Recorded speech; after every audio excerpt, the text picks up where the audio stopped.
we'd always wanted to start a family and have a family, so it didn't happen for some time. So we explored the IVF route.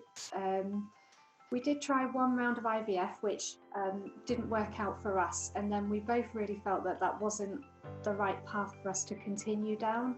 It was to help a child that had had a difficult start in their life.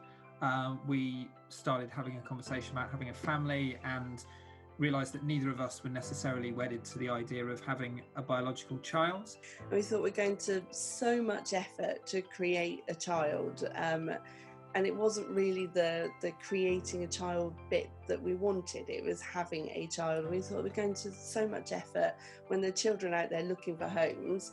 Why don't we just call it a day and start looking at the adoption route? The adoption process was quite lengthy and had quite a lot of challenges for us. The process is invasive and it's intense, and there's a lot of meetings, it takes up a lot of time, but all those things are for a very good reason.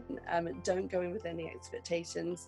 Read as much as you can, learn as much as you can, prepare your family and your support network as much as you can. Like all parents, the anticipation of having a baby, of bringing a baby home, is no different to whether you're a birth parent or an adoptive parent. And I think the key moment is when you first see your baby, your child. He's 10 now, and it's just... he literally has made me who I am. He comes with an awful lot of challenges. He's got a really, on paper, a very uncomplicated history, but actually he's got an incredibly complicated history. Your child comes to you in adoption with a history and having to learn to trust you. And when you start to see that trust develop and you see a real kind of bond there, you sort of grow into it over time. The turning point for us was when we tapped into post-adoption support. It's somebody that really truly understands what our child is going through and why they're going through it.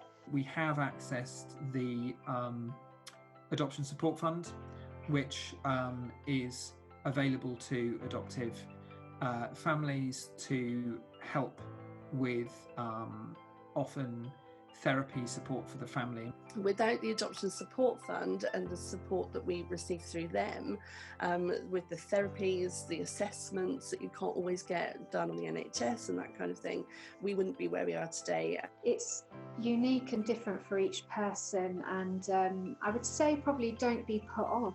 I think that's the best thing you can do, is just to be yourself, be honest, and don't be put off by the process. Adoption does have its own distinct challenges, but it also brings a lot of joy and love, and I actually think that it's getting your head around what adoption is about, because I think often people have a preconceived idea of what adoption is or what adoption means, and the reality can diverge from that quite a bit. It is the most life-changing, wonderful thing that we've ever done. It is really, really hard. I've had to give up my job. I've had to, it's literally challenging on a daily, hour-by-hour basis. But he's absolutely worth it. He's so worth it. He's literally made me who I am, and I wouldn't be without him. It's great.